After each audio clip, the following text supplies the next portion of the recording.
رب تبارک و تعالی ارشاد فرماتا ہے قد جاءکم من اللہ نور نور و کتاب مبین۔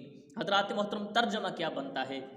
ترجمہ کہتے ہیں کہ بے شک تمہارے پاس اللہ کی طرف سے ایک نور آیا اور روشن کتاب۔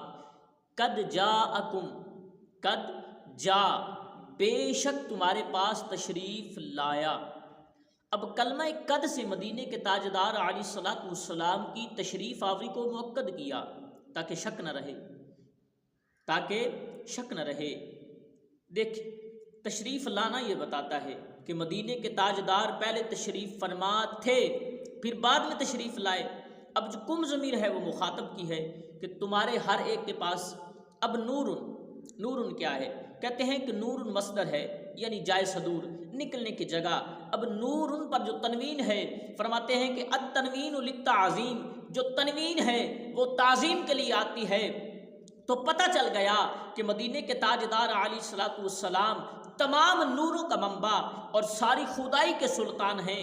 یہاں پہ امام اعلیٰ حضرت فرماتے ہیں بزم آخر کا شمع فیروزاں ہوا، بزم آخر کا شمع فیروزاں ہوا، نور اول کا جلوہ ہمارا نبی، نور اول کا جلوہ ہمارا نبی۔